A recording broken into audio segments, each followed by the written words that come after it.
ጠቅላይ ሚኒስትር ዶክተር አብይ አህመድ በዛሬው ዕለት ጅቡቲ ተገኝተው የዱራሌ ወደብን መጎብኘታቸው አነጋጋሪ ሆነ። በህገወጥ መንገድ ሲዘዋወር የነበረ ከፍተኛ መጠን ያለው አረቄ፣ ናፍጣና ቤንዚን በቁጥጥር ስር መዋሉ ተገለጸ። በሌላ መረጃ ደግሞ የተፈጥሮ ነዳጁ በራሱ ኃይል ወደ መሬት ገንፍሎ መፍሰሱ ተረጋገጠ። አፈርን ከሲሚንቶ ጋር በመቀላቀል ደረጃውን የጠበቀ ቤት ለመገንባት የሚያስችል ጥናት ተጠናቆ ለመጨረሻ ማረጋገጫ ለውይይት ቀረበ። ብዙዎቹ ፋብሪካዎችና ተቋማት በስራ ቦታ በሰራተኞች ላይ የሚደርሱ አደጋዎችን ሪፖርት እንደማያደርጉ ተነገረ። ጤና ይስጥልን የተወደዳችሁ የገበያ ሚዲያ ተከታታዮቻችን የጥር 3 ቀን 2018 ዓ.ም ዕለታዊውን የምዕራፍ 2 የምሽት የዜና ዘገባችንን ይዘንላችሁ ቀርበናል። የተመረጡ ምጣኔ ሀብታዊ፣ ማህበራዊና ሌሎች አዳዲስ መረጃዎችን በዜና ዘገባችን ላይ አካተናል። እንድትከታተሉን እየጋበዝን ዝርዝር ወደምንመለከታቸው መረጃዎቻችን እናልፋለን። ታሪካዊቷ ፒያሳ በዘመናዊ ገጽታ ተውባ የንግድና የመዝናኛ እምብርት ሆናለች። የከተማችን ትልቁ የትራንስፖርት ተርሚናል ዱባይ ሞልን የሚስተካከለው አራዳ ሌክዠሪ ሞል፣ ባለ 5 ኮከብ ሆቴሎች፣ አራዳ ፓርክና የወንዝ ዳር ፕሮጀክቶች እንዲሁም ባለ 5 ወለል መርካቶን የሚወዳደሩ ትላልቅ የንግድ ማዕከሎች ባሉበት በዚህ ልዩ ስፍራ ከሀገር ፍቅር ቲያትር ፊት ለፊት ምን ይሄ ብቻ ከ14 እስከ 100 ካሬ አማራጭ ያላቸውን ለወርቅ፣ ለካፌ፣ ለሾሩምና ለቢሮ እንዲሁም ለተለያዩ ንግዶች የሚሆኑ ሱቆችን ከ2.2 ሚሊዮን ብር ሙሉ ክፍያና ከ448 ሺህ ብር ቅድመ ክፍያ ጀምሮ በዓልን ምክንያት በማድረግ ታላቅ ቅናሽ አድርገን እየሸጥን እንገኛለን። ለበለጠ መረጃ 0914 60 23 65 ወይንም 0995 21 23 67 ይደውሉ። ዳምላ ሪል ስቴት። አፈርን ከሲሚንቶ ጋር በመቀላቀል ደረጃውን የጠበቀ ቤት ለመገንባት የሚያስችል ጥናት ተጠናቀቀ። የኢትዮጵያ ኮንስትራክሽን ማኔጅመንት ኢንስቲትዩት አፈርን ከትንሽ ሲሚንቶ ጋር በመቀላቀል ደረጃውን የጠበቀ ቤት ለመገንባት የሚያስችል ጥናት መጠናቀቁን አስታውቋል። ከሐረማያ ዩኒቨርሲቲ ጋር በመተባበር የተጠናው ይህ ጥናት ትኩረት ያደረገው በሐረሪ፣ በድሬዳዋና በጅጅጋ አካባቢዎች የሚገኘውን አፈር ለቤት ግንባታ በሚውል መልኩ ማዘጋጀት ላይ ነው ሲሉ የኢንስቲትዩቱ ዋና ዳይሬክተር ኢንጂነር ታምራት ሙሉ ተናግረዋል።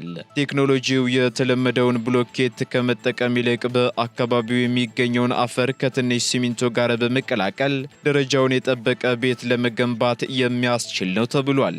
በመሆኑም በሐረሪ፣ በድሬዳዋና በጅግጅጋ አካባቢዎች ለሚኖሩ ከ6 ሚሊዮን በላይ ነዋሪዎች የቤት ግንባታ ችግርን የሚቀርፍ መፍትሄ ይዞ መቅረቡን ዋና ዳይሬክተሩ ተናግረዋል። በሌላ በኩል ግንባታዎች ሙሉ በሙሉ በሲሚንቶ ላይ ብቻ የተንጠለጠሉ እንዳይሆኑ በማድረግ የግንባታ ወጪን በእጅጉ እንደሚቀንስም ተገልጿል። ጥናቱ ሁሉንም የኢንጂነሪንግ መስፈርቶች አሟልቶ በቤተ ሙከራ የተረጋገጠ ነው የተባለ ሲሆን በአሁኑ ወቅትም ለአካባቢያዊ ችግር አካባቢያዊ መፍትሄ በሚል ስትራቴጂ ለመጨረሻ ማረጋገጫ ለውይይት ቀርቧል ነው የተባለው።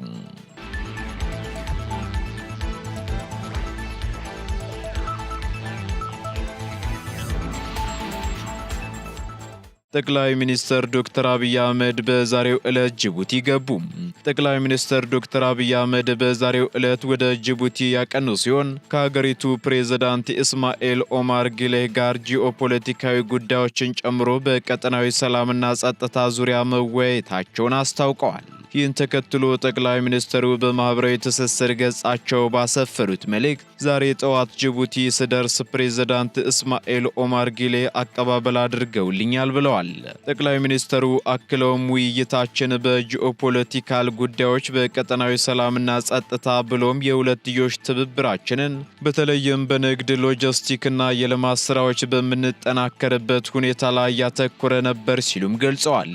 ይህም ደግሞ ለሰላምና መረጋጋት የኢኮኖሚ ትስስርና የጋራ እድገት ያለንን ጽኑ አቋም የሚያመላክት ነው ሲሉም አክለዋል። በተጨማሪም ይህ ጉብኝት በኢትዮጵያና በጅቡቲ መካከል ያለውን ታሪካዊና ስትራቴጂካዊ ግንኙነት ወደ አዲስ ምዕራፍ እንደሚያሸጋግረውም የተገለጸ ሲሆን ጠቅላይ ሚኒስትር ዶክተር አብይ አህመድና ልዑካቸው በዱራሌ ወደብ ጉብኝትም አድርገዋል።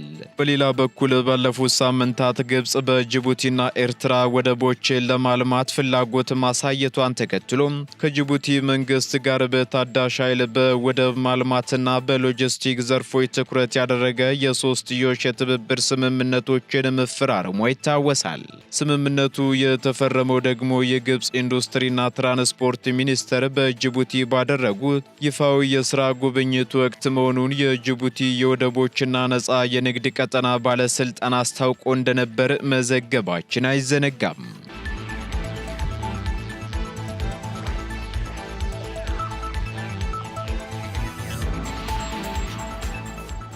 በህገ ወጥ መንገድ ሲዘዋወር የነበረ ከፍተኛ መጠን ያለው አረቄ፣ ናፍጣና ቤንዚን በቁጥጥር ስር መዋሉ ተገለጸ። የጉራጌ ዞን ፖሊስ መምሪያ የብሔራዊ መረጃ ደህንነትና የወልቂጤ ከተማ ፖሊስ ጽሕፈት ቤት ከህብረተሰቡ ጋር በመተባበር በጋራ በመሆን በተሰራው ኦፕሬሽን በህገ ወጥ መንገድ ሲዘዋወር የነበረ ከፍተኛ መጠን ያለው አረቄ፣ ናፍጣና ቤንዚን በቁጥጥር ስር መዋሉን አስታውቋል።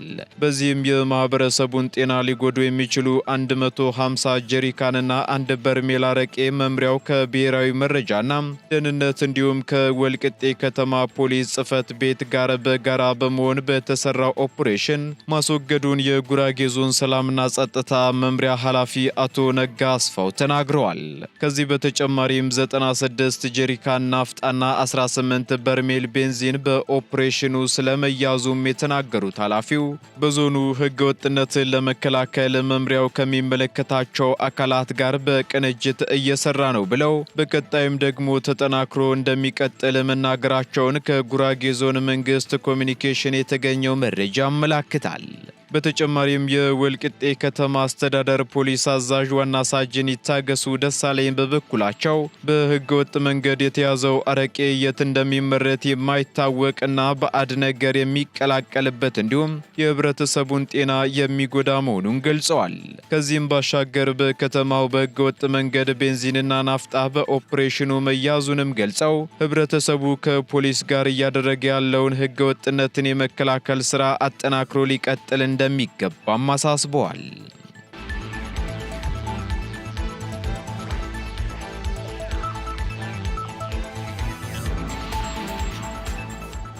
የተፈጥሮ ነዳጁ በራሱ ኃይል ወደ መሬት ገንፍሎ መፍሰሱ ተረጋገጠ። በአማራ ክልል ደቡብ ወሎ ዞን ለገሂዳ ወረዳ የተፈጥሮ ነዳጅ በራሱ ኃይል ወደ መሬት ገንፍሎ መፍሰሱን የዞኑ ማዕድን መምሪያ በቅርቡ አረጋግጧል። ነዳጁ በወረኢሉ በለገሂዳና ከላላ ወረዳ እንደሚገኝ የገለጹት የመምሪያው ኃላፊ አቶ አህመድ አበባው በበኩላቸው ነዳጁን ለማውጣት ከፍተኛ ቴክኖሎጂና የጂኦሎጂ ባለሙያ እንደሚያስፈልግ ተናግረዋል። ይህን የተፈጥሮ ነዳጅ በተመለከተ ማብራሪያ የሰጡት በአዲስ አበባ ዩኒቨርሲቲ የስነ ምህዳር ትምህርት የእሳተ ገሞራ መምህርና ተመራማሪ የሆኑት ዶክተር ደረጀ አያሌው የወጣው የተፈጥሮ ነዳጅ ፍሳሽ የሚያሳየው በአካባቢው ድፍድፍ ዘይት እንዳለ ተናግረው ነገር ግን ትልቁ ችግር የተፈጥሮ ነዳጅ የሚከማችበት የአለት አይነት በቅልጥ አለት ተሸፍኗል ማለታቸውን ቲግቫህ ኢትዮጵያ ዘግቧል። ይህ ማለት ደግሞ የተፈጥሮ ነዳጁን ሙሉ በሙሉ ወደ ላይ እንዲወጣ ያደርገዋል ያሉት ተመራማሪው ምክንያቱ ደግሞ በውስጡ ሰፊ ቀዳዳዎች ስለሌሉና ትልቁ ነዳጅ በቅልጥ አለት ስለተሸፈነ የግድ ቆፍሮ ማግኘት ያስፈልጋልም ብለዋል።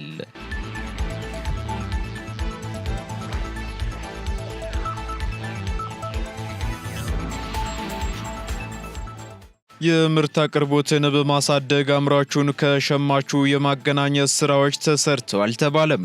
የበዓላት ሰሞን ባዛሮችን በማስፋት ሁሉም የመዲናዋ ነዋሪ በአቅራቢያው የተረጋጋ ግብይትን እንዲከውን ማድረግ መቻሉን የአዲስ አበባ ከተማ ምክትል ከንቲባና የገበያ ማረጋጋት፣ የገቢ ማሰባሰብ፣ ህገወጥ ንግድ ቁጥጥርና የኢትዮጵያ አዲስ አበባ ታምርት ንቅናቄ ግብረ ኃይል ሰብሳቢ አቶ ዣንጥራር አባይ ተናግረዋል።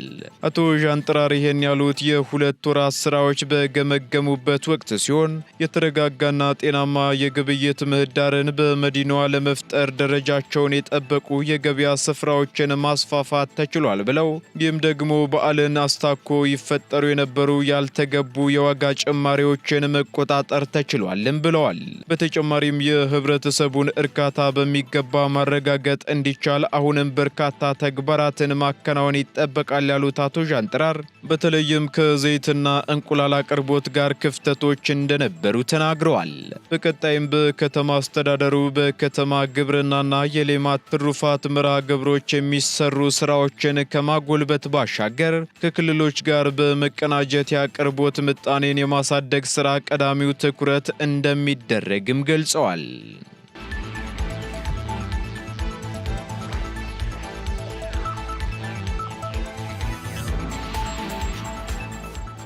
በክልሉ የሚደረገው የሰብአዊ ድጋፍ አሰጣጥ መርህን የሚጥስ ነው ተባለ።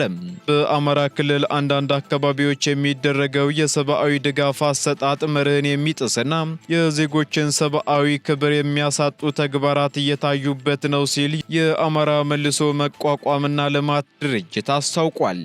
ድርጅቱ የሰብአዊ ድጋፍ አሰጣጥ መርሆችን ስለማክበር የቀረበ ጥሪ በሚል ባስተላለፈው መልእክት በአማራ ክልል ያለው የሰብአዊ ድጋፍ አሰጣጥ ሂደት የሰብአዊ ድጋፍ መርህን ያልተከተለና የሰዎችን ሰብአዊ ክብር እምነትና ሞራል ባልጠበቀ መልኩ እንደሚከናወን ማስተዋሉን ገልጿል። በተጨማሪም ለበጎ አድራጊ ድርጅቶች፣ ማህበራትና ለጋሽ አካላትን ባስተላለፈው መልእክት ማንኛውም ድጋፍ ያለምንም የሃይማኖት፣ የፖለቲካ፣ የባህል ተጽዕኖና አድልኦ ሊከናወን እንደሚገባም ዓለም አቀፉ የሰብአዊ ድጋፍ አሰጣጥ መርሆች እንደሚያዙ አስገንዝቧል። ምንም እንኳን በክልሉ እየተፈጸመ ነው ያለውን መርህ አልባ የሰብአዊ ድጋፍ አሰጣጥ የሚያከናውኑ ድርጅቶች፣ ተቋማት ወይንም ግለሰቦችን በግልጽ ባይጠቅስም በተባበሩት መንግስታት ድርጅት የጋራ ስምምነቶች ላይ በግልጽ እንደተቀመጠው ማንኛውም ግለሰብ የረጂውን አካል እምነት ወይንም አስተሳሰብ እንዲቀበል ሳይገደድ የሰብአዊ ድጋፍ የማግኘት የማይገረሰስ መብት እንዳለውም አስታውቋል። የሰዎችን ሰብአዊ ክብር እምነትና ሞራል ባልጠበቀ መልኩ ድጋፍን የእምነት ማደራጃና ማስፋፊያ መሳሪያ በማድረግ ተረጂዎችን ለተጽዕኖ የመዳረግ ሁኔታዎች መስተዋላቸው እጅግ አሳሳቢ ሆኗል የሚለው ድርጅቱ ድርጊቱ በሰብአዊ ድጋፍ ስራ የተሰማሩ ድርጅቶችን መልካም ስም ከማጉደፍ ባለፈ የተረጂዎችን ሞራልና ሰብአዊ ክብር እንደሚነካም አብራርቷል። እንዲሁም በሰብአዊ ድጋፍ አቅርቦት ላይ ተሰማርተው የሚገኙ ድርጅቶች በክልሉ ያለውን ከፍተኛ የሰብአዊ ድጋፍ ፍላጎት ከግምት ውስጥ በማስገባት የሰብአዊ ድጋፍ አሰጣጥ መርሆችን በማክበርና በማስከበር እንዲሰሩ ጥሪውን አቅርበዋል። ጉዳዩን በሚመለከት ማብራሪያ የሰጡት የኢትዮጵያ የአደጋ ስጋት አመራር ኮሚሽን ህዝብ ግንኙነት ዳይሬክተሩ ዶክተር አለማየሁ ውጫቶ በበኩላቸው ኮሚሽኑ እስካሁን በክልሉ የሚደረግ የሰብአዊ ድጋፍ አሰጣጥ ዓለም አቀፍ ስምምነቶችንና ህግጋቶችን በሚጥስ መልኩ እየተከናወኑ ስለመሆናቸው በኮሚሽኑ በኩል መረጃ እንደሌለ ገልጿል ሲል ሪፖርተር ጋዜጣ ዘግቧል። ሆኖም ኮሚሽኑ ይህን መረጃ በመውሰድ በቀጣይ ክትትል እንደሚያደርግና በክትትሉ ህግን መሰረት ያላደረገ አሰራሮች መኖራቸው ከተረጋገጠ እርምጃ እንደሚወስድም አስታውቀዋል።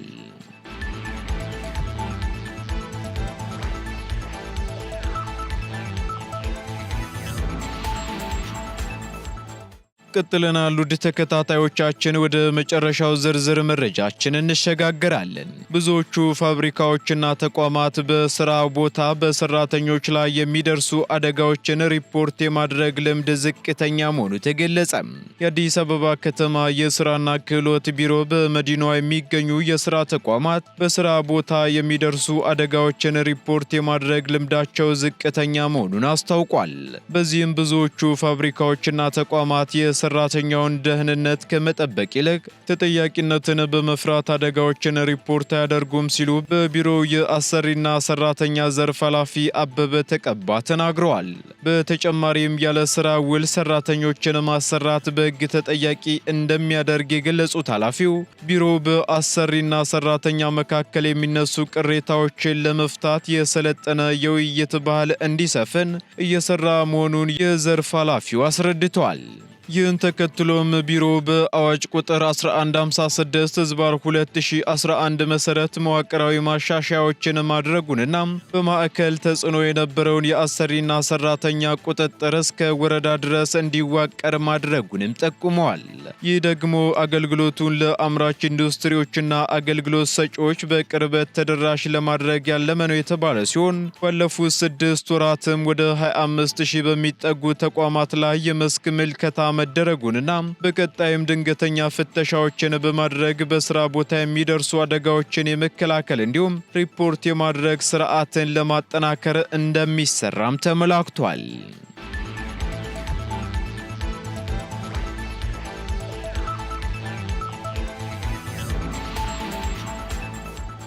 የተወደዳችሁ የገበያ ሚዲያ ተከታታዮቻችን ለምዕራፍ 2 ያዝንላችሁ ኢኮኖሚያዊና ማህበራዊ መረጃዎቻችን እነዚህን ይመስሉ ነበር። አዳዲስ እንዲሁም ትኩስ ኢኮኖሚያዊና ማህበራዊ መረጃዎቻችንን ለማግኘት ታዲያም የገበያ ሚዲያን እንድትወዳጁ እንጋብዛለን። ሰናይ ጊዜን ተመኘን። ታሪካዊቷ ፒያሳ በዘመናዊ ገጽታ ተውባ የንግድና የመዝናኛ እምብርት ሆናለች። የከተማችን ትልቁ የትራንስፖርት ተርሚናል ዱባይ ሞልን የሚስተካከለው አራዳ ሌክዠሪ ሞል ባለ 5 ኮከብ ሆቴሎች፣ አራዳ ፓርክና የወንዝ ዳር ፕሮጀክቶች እንዲሁም ባለ 5 ወለል መርካቶን የሚወዳደሩ ትላልቅ የንግድ ማዕከሎች ባሉበት በዚህ ልዩ ስፍራ ከሀገር ፍቅር ቲያትር ፊት ለፊት ምን ይሄ ብቻ ከ14 እስከ 100 ካሬ አማራጭ ያላቸውን ለወርቅ፣ ለካፌ፣ ለሾሩምና ለቢሮ እንዲሁም ለተለያዩ ንግዶች የሚሆኑ ሱቆችን ከ2.2 ሚሊዮን ብር ሙሉ ክፍያና ከ448 ሺህ ብር ቅድመ ክፍያ ጀምሮ በዓልን ምክንያት በማድረግ ታላቅ ቅናሽ አድርገን እየሸጥን እንገኛለን። ለበለጠ መረጃ 0914 60 23 65 ወይንም 0995 21 23 67 ይደውሉ። ዳምላ ሪል ስቴት